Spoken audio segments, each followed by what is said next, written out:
হরে কৃষ্ণ। তো এখন আমি আছি মায়াপুরে, আর এখানে ভগবানের নৌকা বিহার করানো হচ্ছে। তো চলো তোমাদের দর্শন করাই। এই যে এই নৌকাটা দেখছো সুন্দর করে সাজানো হয়েছে, এর মধ্যেই আছে আমাদের প্রিয় রাধা মাধব। আর দেখো কত ভক্তরা এসেছে। এখন বাজে বিকেল 5টা মতো, আর এখন নৌকা বিহার শুরু হয়ে গেছে। আর এই নৌকা বিহার অনুষ্ঠানটি হচ্ছে প্রভুপাদের সমাধি মন্দিরে। এখন নৌকায় করে ভগবানকে গোল গোল করে ঘোরানো হবে, এর ভেতরেই ভোগ লাগানো হবে, আর সাথে আরতিও হবে। তো এই যে দেখো, যে সকল ভক্তরা বাড়ির থেকে পছন্দের মতো ভগবানের জন্য ভোগ রান্না করে এনেছে, সেগুলো এখানে ভোগ লাগানো হচ্ছে।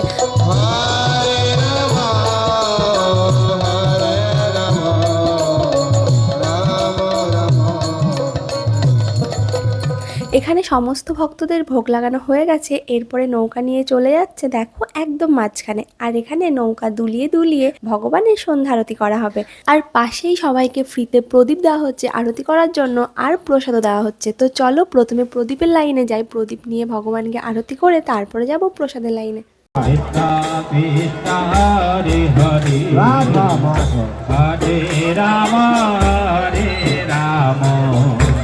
রাম রাম হরে হরে।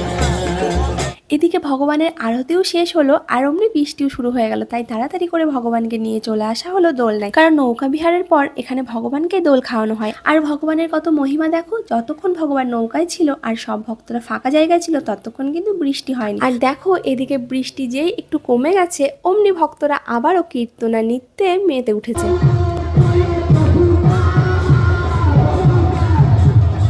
আর এরপরে আমরা দাঁড়িয়ে পড়েছি প্রসাদের লাইনে। আর এখানে প্রসাদে ছিল জিরা রাইস, আলুর দম, মিষ্টি আর জুস। এই নৌকা বিহারটা শুরু হয়েছিল 30 তারিখে আর চলবে টানা 7 দিন। তো তোমরা যারা দর্শন করতে চাও, এখনো সময় আছে, তাড়াতাড়ি মায়াপুরে চলে এসো। হরে কৃষ্ণ।